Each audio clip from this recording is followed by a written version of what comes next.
कहती है। Friends, cell cycle या सेल डिवीजन दोनों एक ही बातें हैं। लोग अलग अलग भाषा में इसको बोल करके अलग अलग लैंग्वेज में इसकी बात करते हैं। सेल साइकिल और सेल डिवीजन दोनों एक ही चीज है, इन दोनों में कोई अंतर नहीं है।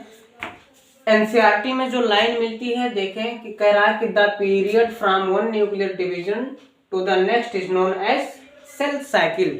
मतलब सेल का जो न्यूक्लियर डिवीजन एक बार डिवाइड हो जाए, फिर डिवाइड हो जाए, फिर डिवाइड हो जाए, अगर न्यूक्लियर डिवीजन हो रहा है तो उसके बीच की जो गैपिंग होती है या उसके बीच की जो रेस्टिंग स्टेज होती है उसी को हम कहते हैं सेल साइकिल। सेल साइकिल में नेक्स्ट पॉइंट बता रहा है कि cell cycle is a sequence of events. जो भी सेल साइकिल होती है उसके अंदर बहुत से सारे घटनाक्रम पाए जाते हैं, यानी सेल साइकिल बहुत सारे घटनाक्रम का सीक्वेंस है। उसके बाद है division and replication of the cell are the basis for both sexual and asexual organism. मतलब जो डिवीजन और रेप्लिकेशन होता है वो सेक्सुअल और एसेक्सुअल ऑर्गेनिज्म का एक बेसिस कैरेक्टर है। एंड नेक्स्ट पॉइंट है new cell arise as a result of division of a pre existing cell. मतलब नए सेल का निर्माण प्री एग्जिस्टिंग सेल से ही हो जाती है, यानी पहले से जो सेल थी वही टूट करके दो सेल में हो जाती है। इसी प्रकार की नए सेल की निर्माण होती है। सेल साइकिल दो फेज में कंप्लीट होता है, एक है इंटरफेज और एक है एम फेज। जो इंटरफेज होता है, इंटरफेज में सेल अपने आप को प्रिपेयर करता है डिवीजन के लिए।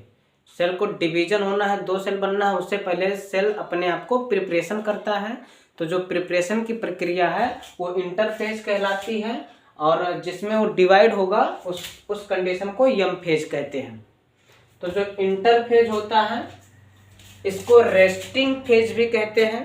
पहले लोग कह देते थे रेस्टिंग फेज, क्यों? क्योंकि जब साइंटिस्टों को इस चीज़ की जानकारी नहीं थी कि यहाँ कुछ हो रहा है, जब वो जिस चीज़ को ध्यान में रख करके माइक्रोस्कोप में देख रहे तो वो चीज़ उनको दिखाई नहीं दे रहा था, तो साइंटिस्ट लोग ये समझते थे कि ये शायद रेस्टिंग फेज है। बाद में पता चला कि ये रेस्टिंग फेज नहीं, ये एक्टिव फेज है, बहुत ज़्यादा एक्टिव होता है, इसलिए हम इसको एक्टिव फेज भी कह सकते हैं। ये प्रिपरेशन फेज है, प्रिपरेशन अपने आप को प्रिपेयर करता है डिवीजन के लिए। इंटरफेज पुनः तीन भागों में बट जाता है, एक होता है G1 फेज, एक होता है S फेज और एक होता है G2 phase. G1 phase G represent करता है ग्रोथ फेज, ग्रोथ को लेकर के, और S रिप्रेजेंट करता है सिंथेसिस को लेकर के।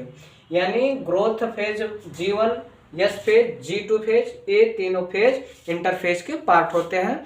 टोटल सेल में जो समय लगता है उसका 95% टाइम ले लेता है इंटरफेज, और जो 5% टाइम बचता है उसी 5% टाइम में आपका एम फेज स्टार्ट होता है। 95% टाइम लग जाता है आप लोगों का इंटरफेज में। इंटरफेज का पहला फेज G1 फेज कहलाता है। G1 फेज के बाद S फेज, S फेज के बाद G2 फेज आता है। जब G2 फेज बिल्कुल बनकर तैयार हो जाता है तब डिवीजन स्टार्ट होती है, जिसे हम माइटोटिक डिवीजन या एम फेज में रखते हैं। माइटोटिक डिवीजन उसको कहते हैं। ये सेल साइकिल है। सेल साइकिल में कोई भी सेल जो बिल्कुल तरीके से कंप्लीट है, हेल्थ है, स्वस्थ है, मैच्योर है, जब उसको डिवाइड होना होता है तो वो चला जाता है G1 फेज में। G1 फेज क्या होता है? ये एक ग्रोथ फेज है। यहाँ सेल जो होता है, सेल की जो साइटोप्लाज्मिक होती है वो धीरे धीरे बड़ी होने लगती है। न्यूक्लियर डिवीजन नहीं होता, न्यूक्लियर उतना ही बड़ा होता है, और साइटोप्लाज्म जो होता है वो धीरे धीरे बड़ा होने लगता है। यानी कोई सेल है उसका ये न्यूक्लियस है, कुछ समय के बाद सेल इतना बड़ा हो जाता है, न्यूक्लियस उतना ही बड़ा रह जाता है। तो ये कंडीशन सिर्फ होती है G1 फेज में। G1 फेज को गैप या ग्रोथ फेज भी कहा जाता है, जिसमें सेल अपना साइटोप्लाज्मिक बढ़ा लेता है। न्यूक्लियर में पाए जाने वाले क्रोमोसोम को नहीं बढ़ाता है। न्यूक्लियर को पाए जाने वाले जो क्रोमोसोम होता है वो सिंथेटिक फेज में या एस फेज में आता है, तब वहाँ क्रोमोसोम की संख्या या डीएनए डिप्लॉयड होती है, डीएनए वहाँ सिंथेसिस होता है, इसलिए वहाँ इसको एस फेज कहा जाता है, क्योंकि डीएनए का सिंथेसिस एस फेज में होता है। और जो G2 होता है, G2 के कंडीशन में डीएनए का सिंथेसिस होना रुक जाता है, या डीएनए उसके G2 के कंडीशन में कहता है कि डीएनए सिंथेसिस रुक जाता है, यहाँ एंजाइम और प्रोटीन की आवश्यकता होती है, जिसको यहाँ पर ये फॉर्मेशन करता है ग्रोथ फेज में, ताकि माइटोटिक डिवीजन इसकी जल्दी से हो जाए।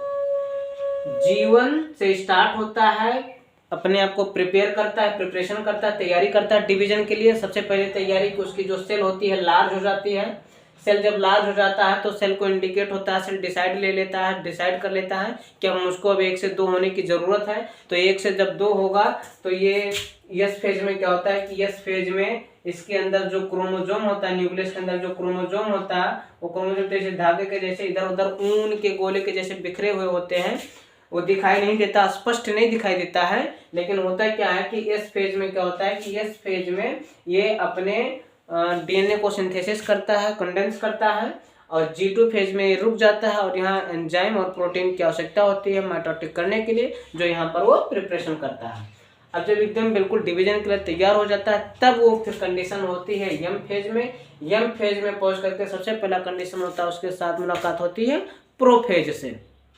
सेल प्रोफेज में पहुंचता है, प्रोफेज के बाद होता है मेटाफेज, मेटाफेज के बाद वो चला जाता है एनाफेज में, एनाफेज के बाद वो टेलोफेज में। जब टेलोफेज न्यूक्लियर डिवीजन हो जाएगा तब साइटोकाइनेसिस हो जाएगा, यानी एक सेल टूट करके 2 भागों में बट जाएगी और साइटोप्लाज्म का डिवाइड हो जाएगा। इससे एक सेल से 2 सेल बन जाते हैं।